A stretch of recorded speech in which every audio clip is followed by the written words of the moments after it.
नमस्ते बच्चों। आज हम पढ़ेंगे पाठ 16 मोगली आया गांव में। पाठ के पहले भाग में आप इसका वीडियो देखें। दूसरे भाग में मैं आपको पाठ में आए नए शब्द, कठिन शब्दों के अर्थ बताकर पाठ समझाऊंगी। देखते हैं सबसे पहले वीडियो। मोगली के बारे में तो आप सब ने सुना है। द जंगल बुक में जिस मोगली और जानवरों का वर्णन है उन्हें भारतीय बताया गया है। मोगली को जंगल छोड़कर गांव में रहना पड़ा। मनुष्य के बीच कैसे रहते हैं यह मोगली को पता नहीं था। उसका अब तक का जीवन जंगल में जानवरों के बीच बीता था।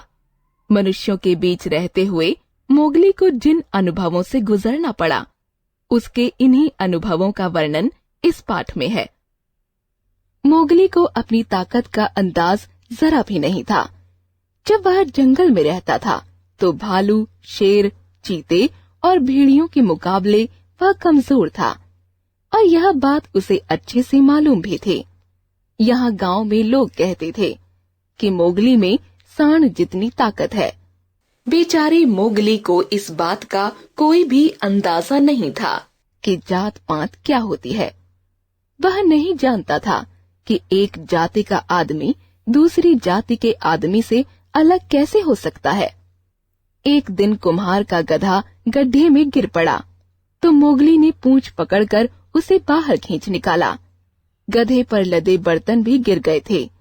मोगली ने बर्तन वापस जमाने में कुम्हार की मदद भी की ताकि कुम्हार अपने बर्तन कान्हीवाड़ा के बाजार में बेचने ले जा सके।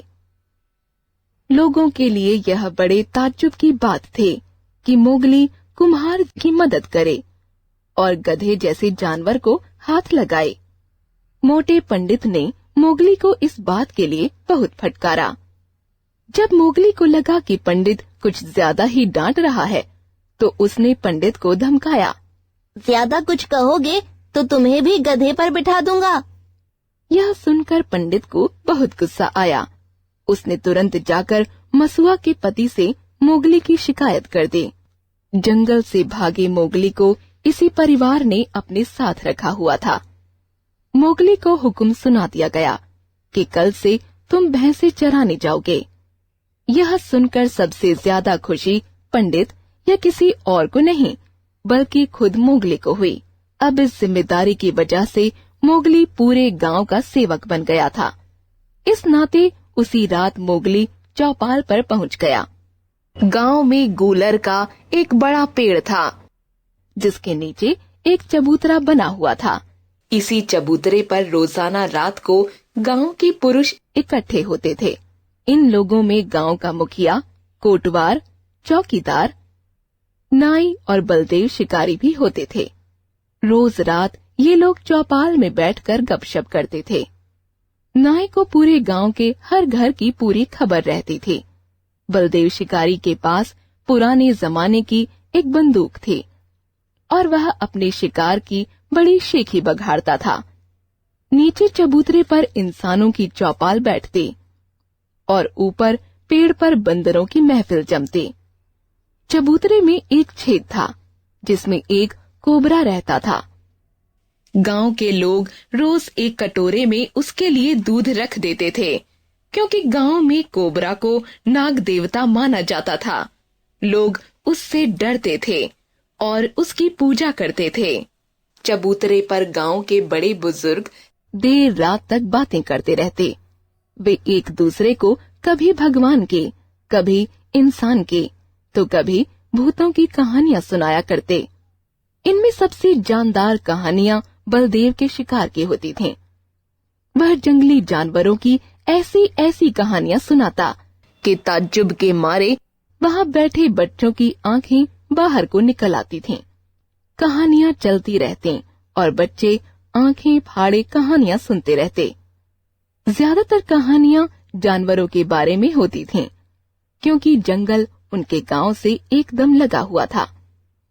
हिरण और जंगली सूअर उनकी फसलें चट कर जाते थे। कभी कभी गांव के दरवाजे के पास से ही शेर किसी इंसान को उठा ले जाता था। मोगली को जंगल के बारे में काफी कुछ मालूम था क्योंकि उसने इतने बरस जंगल में जानवरों के साथ बिताए थे। यहाँ चबूतरे पर जंगल और जानवरों के बारे में गांव वालों की बातें सुनकर उसे इतने जोर से हंसी आती कि वह घुटनों में मुंह छिपाकर हंसता। अपनी बंदूक गोद में रखे बलदेव एक किस्से के बाद दूसरा और फिर तीसरा किस्सा सुनाता जाता और घुटनों में मुंह छिपाए मोगली अपनी हंसी पर काबू पाने की कोशिश करता रहता। इसका कारण यह था कि कहानियों के जो कारनामे गांव वालों को भयानक जान पड़ते थे, मोगली ऐसे कारनामे पलक झपकते कर दिया करता था। जितनी देर वे किस्से चलते, मोगली अपने पिछले जीवन में गोता लगाता रहता था।